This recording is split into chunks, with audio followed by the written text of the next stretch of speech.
उस बीज को खाद पानी देने का काम एक और प्रधानमंत्री ने किया। उनका नाम था श्रीमती इंदिरा गांधी।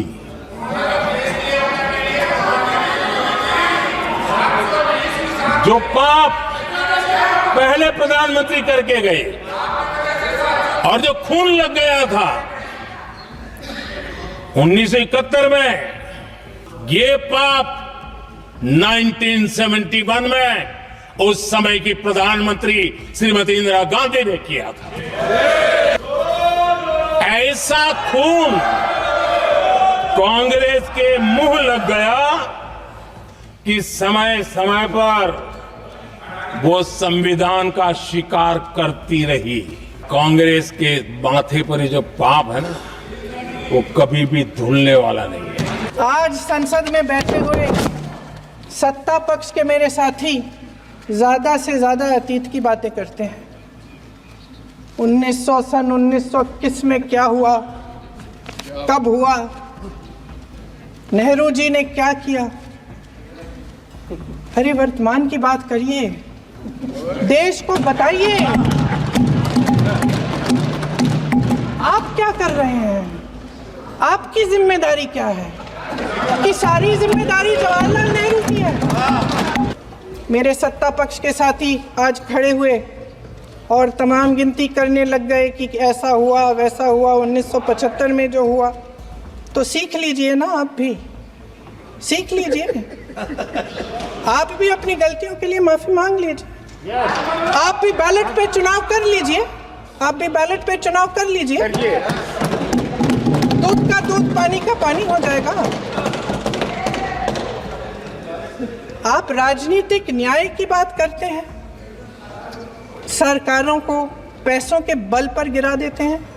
अध्यक्ष महोदय जी, मेरे सत्ता पक्ष के साथी जो बहुत बड़ी बड़ी बातें करते हैं, जिसका नाम लेने से कभी कभी आप झिझकते हैं और कभी कभी उनका नाम धड़ाधड़ इस्तेमाल किया जाता है अपने आप को बचाने के लिए।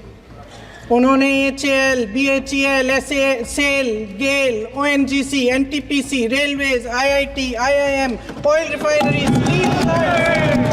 तमाम PSU बनाए।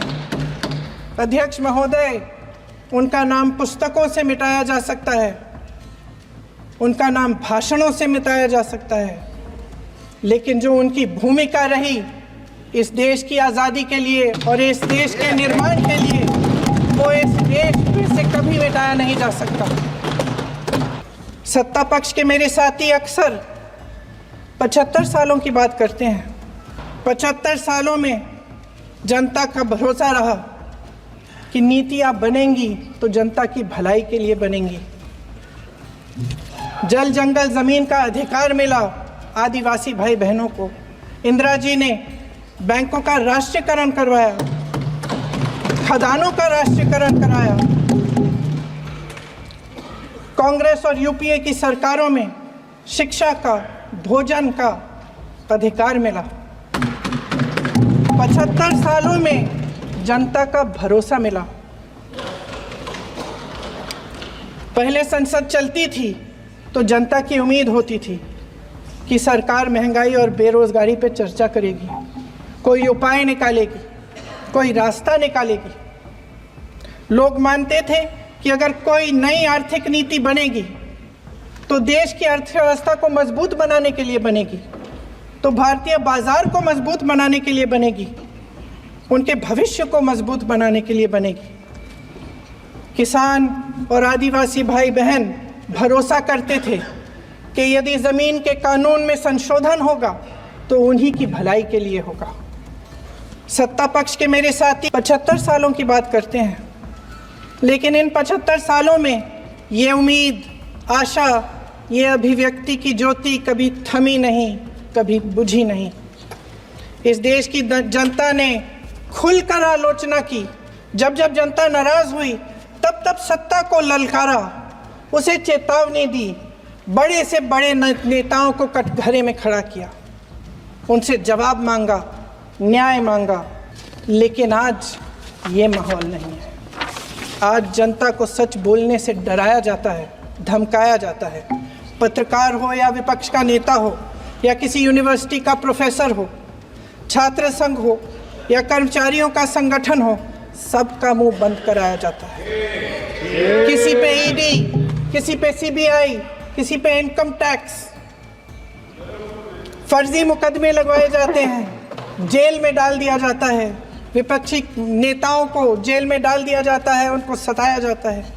इन्होंने देश का पूरा माहौल भय से भर दिया है। इनकी मीडिया की मशीन झूठ फैलाती है, तरह तरह के आरोप लगाती है और शायद वह भी भय में ही है। महोदय, मैं इस सदन को याद दिलाना चाहती हूँ कि ऐसा डर का माहौल देश में अंग्रेजों के राज में था। जब इस तरफ बैठे हुए गांधी की विचारधारा वाले लोग आज़ादी की लड़ाई लड़ रहे थे और उस तरफ वाली विचारधारा वाले लोग भय में रहकर अंग्रेजों के साथ साठ गांठ